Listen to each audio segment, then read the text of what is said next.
Hyphenated surname people who married a hyphenated surname person. How did you decide your and your children's surnames? Just keep adding them on. I have nothing to add, except I love that there's a classification of individuals known as hyphenated surname people. What haunts me is the hypothetical scenario in which Anya Taylor-Joy marries Aaron Taylor-Johnson. They use the FOIL method. In Ibero-Hispanic countries there are legally 2 names. Parents will pick the first one of each for their child. Culturally, people keep tabs on 8 surnames. Not a double hyphenate situation, but my hyphenated friend who only took the hyphenate in her teens, she originally just had her mother's surname, got married, kept her own hyphenated surname, and gave her child his father's single surname. I think it was just a question of brevity. I guess they just keep it up till everyone sounds like royalty. The Queen's full title Elizabeth II.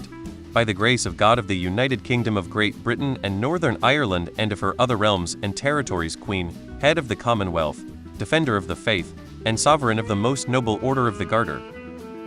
John Jacob Jingleheimer Schmidt. Shane Emma Baby. Wheel of surnames. Raskspain. I've got a hyphenated uncommon last name. My husband has a hyphenated uncommon last name. For both of our uncommon last names, we're the last in our family lines to have them. If we were having kids, they'd have a hyphenated last name of both of our uncommon last names. The uncommon names aren't bad, they sound cool, but the hypothetical kid would spend their life correcting the spelling of their last name. We've done it, it's a rite of passage lol. Edit to correct spelling typos because I'm perpetually on mobile. My sincere apologies for making spelling errors on the internet. I have a pair of friends that married. One had a hyphenated pair of Eastern European names that looked like a cat walked across the keyboard without touching any vowels, but spilled every accent mark possible across it.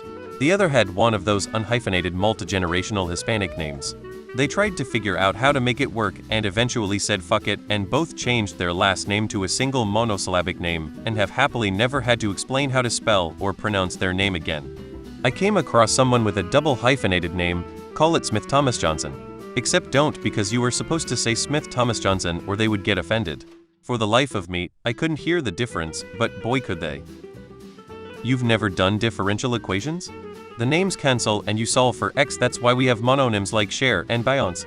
My husband and I gave our child a hyphenated surname and have told them many times they are free to drop one of the names, which they've shown no interest in doing. They surprised us this summer by coming out as non-binary and changing their first name. It's a perfect example of parents totally mispredicting what will be an issue in their children's lives. Where I live, spouses are legally required to keep their own legal surnames, so you can't take your spouse's. For the kids, I picked the surname I preferred and paired it with my husband's.